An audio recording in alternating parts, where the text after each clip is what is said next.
The 48 Laws of Power by Robert Greene. Law 16. Use absence to increase respect and honor. Judgment. Too much circulation makes the price go down. The more you are seen and heard from, the more common you appear. If you are already established in a group, temporary withdrawal from it will make you more talked about, even more admired. You must learn when to leave. Create value through scarcity. Transgression and observance of the law. Sir Guillaume de Boulogne was a troubadour who roamed the south of France in the Middle Ages, going from castle to castle, reciting poetry and playing the perfect knight. At the castle of Gerviac, he met and fell in love with the beautiful lady of the house, Madame Guillaume de Gerviac. He sang her his songs, recited his poetry, played chess with her, and little by little, she, in turn, fell in love with him. Guillaume had a friend, Sir Pierre de Barjac, who travelled with him and who was also received at the castle. And Pierre too fell in love with a lady in Gerviac, the gracious but temperamental Vianetta. Then one day, Pierre and Vianetta had a violent quarrel. The lady dismissed him, and he sought out his friend Guillaume to help heal the breach and get him back in her good graces. Guillaume was about to leave the castle for a while, but on his return, several weeks later, he worked his magic, and Pierre and the lady were reconciled. Pierre felt that his love had increased tenfold, that there was no stronger love, in fact, than the love that follows reconciliation. The stronger and longer the disagreement, he told Guillaume, the sweeter the feelings that comes with peace and rapprochement. As a troubadour, Sir Guillaume prided himself on experiencing all the joys and sorrows of love. On hearing his friends talk, he too wanted to know the bliss of reconciliation after a quarrel. He therefore feigned great anger with Lady Guillaume, stopped sending her love letters, and abruptly left the castle and stayed away, even during the festivals and hunts. This drove the young lady wild. Guillaume sent messengers to Guillaume to find out what had happened, but he turned the messengers away. He thought all this would make her angry, forcing him to plead for reconciliation as Pierre had. Instead, however, his absence had the opposite effect. It made Guillaume love him all the more. Now the lady pursued her knight, sending messengers and love notes of her own. This was almost unheard of. A lady never pursued her troubadour, and Guillaume did not like it. Guillaume's forwardness made him feel she had lost some of her dignity. Not only was he no longer sure of his plan, he was no longer sure of his lady. Finally, after several months of not hearing from Guillaume, Guillaume gave up. She sent him no more messengers, and he began to wonder. Perhaps she was angry. Perhaps the plan had worked after all. So much the better if she was. He would wait no more. It was time to reconcile. So, he put on his best robe, decked the horse in its fancy caparison, chose a magnificent helmet, and rode off to Gerviac. On hearing that her beloved had returned, Guillaume rushed to see him, knelt before him, dropped her veil to kiss him, and begged forgiveness for whatever slight had caused his anger. Imagine his confusion and despair. His plan had failed abysmally. She was not angry. She had never been angry. She was only deeper in love, and he would never experience the joy of reconciliation after a quarrel. Seeing her now, and still desperate to taste that joy, he decided to try one more time. He drove her away with harsh words and threatening gestures. She left, this time vowing to never see him again. The next morning, The troubadour regretted what he had done. He rode back to Javiac, but the lady would not receive him, and ordered her servants to chase him away, across the drawbridge and over the hill. Guillaume fled. Back in his chamber, he collapsed and started to cry. He had made a terrible mistake. Over the next year, unable to see his lady, he experienced the absence, the terrible absence that can only inflame love. He wrote one of his most beautiful poems. My song ascends for mercy praying, and he sent many letters to Guillaume, explaining what he had done and begging for forgiveness. After a great deal of this, Lady Guillaume, remembering his beautiful song, his handsome figure, and his skills in dancing and falconry, found herself yearning to have him back.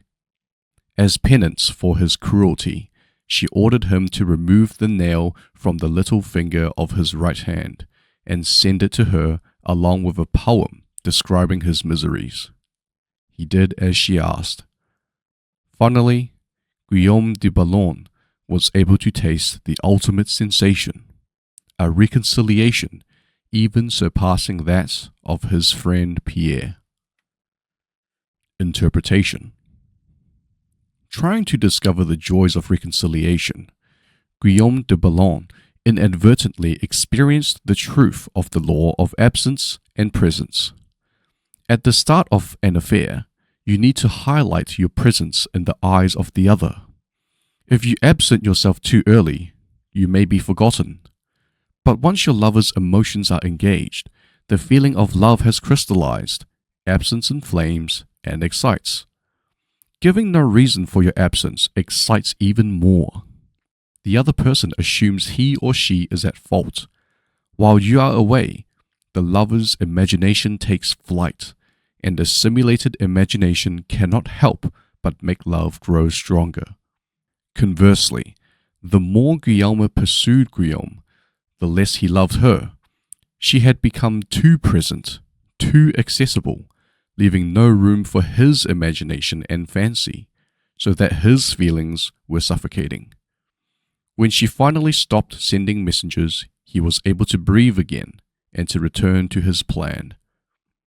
What withdraws, what becomes scarce, suddenly seems to deserve our respect and honor. What stays too long, inundating us with its presence, makes us disdain it. In the Middle Ages, ladies were constantly putting their knights through trials of love, sending them on some long and arduous quest, all to create a pattern of absence and presence. Indeed, had Guillaume not left his lady in the first place, she might have been forced to send him away, creating an absence of her own. Observance of the law. For many centuries, the Assyrians ruled Upper Asia with an iron fist. In the 8th century, however, the people of Media, now northwestern Iran, revolted against them and finally broke free. Now the Medes had to establish a new government. Determined to avoid any form of despotism, they refused to give ultimate power to any one man or to establish a monarchy. Without a leader, however, the country soon fell into chaos and fractured into small kingdoms, with village fighting against village. In one such village lived a man named Deioces, who began to make a name for himself for fair dealing and the ability to settle disputes. He did this so successfully, in fact, that soon any legal conflict in the area was brought to him, and his power increased. Throughout the land, the law had fallen into disrepute. The judges were corrupt, and no one entrusted their cases to the courts anymore, resorting to violence instead. When news spread of Deioces' wisdom, incorruptibility, and unshakable impartiality, Median villagers far and wide turned to him to settle all manner of cases. Soon, he became the sole arbiter of justice in the land. At the height of his power, Deioces suddenly decided he had had enough. He would no longer sit in the chair of judgment, would hear no more suits, settle no more disputes between brother and brother, village and village. Complaining that he was spending so much time dealing with other people's problems that he had neglected his own affairs, he retired. The country once again descended into chaos. With the sudden withdrawal of a powerful arbiter like Deioces, crime increased, and contempt for the law was never greater. The Medes held a meeting of all the villagers to decide how to get out of their predicament. "We cannot continue to live in this country under these conditions," said one tribal leader. "Let us appoint one of our number to rule, so that we can live under orderly government, rather than losing our homes altogether in the present chaos." And so, despite all that the Medes had suffered under the Assyrian despotism, they decided to set up a monarchy and name a king. And the man they most wanted to rule, of course, was the fair-minded Deioces. He was hard to convince, for he wanted nothing more to do with the villagers' infighting and bickering. But the Medes begged and pleaded. Without him, the country had descended into a state of lawlessness. Deioces finally agreed. Yet he also imposed conditions. An enormous palace was to be constructed for him. He was to be provided with bodyguards, and a capital city was to be built from which he could rule. All of this was done, and Deioces settled into his palace. In the center of the capital, the palace was surrounded by walls and completely inaccessible to ordinary people. Deioces then established the terms of his rule. Admission to his presence was forbidden. Communication with the king was only possible through messengers. No one in the royal court could see him more than once a week, and then only by permission. Deioces ruled for 53 years, extended the Median Empire, and established the foundation for what later would be the Persian Empire under his great-great-grandson Cyrus. During Deioces' reign, the people's respect for him gradually turned into a form of worship. He was not a mere mortal, they believed, but the son of a god. Interpretation. Deioces was a man of great ambition. He determined early on that the country needed a strong ruler, and that he was the man for the job. In a land plagued with anarchy, the most powerful man is the judge and arbiter.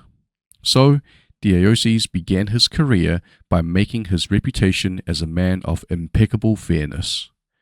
At the height of his power as a judge, however, Deioces realized the truth of the law of absence and presence. By serving so many clients, he had become too noticeable, too available, and had lost the respect he had earlier enjoyed. People were taking his services for granted. The only way to regain the veneration and power he wanted was to withdraw completely and let the Medes taste what life was like without him. As he expected, they came begging for him to rule. Once Deioces had discovered the truth of this law, he carried it to its ultimate realization.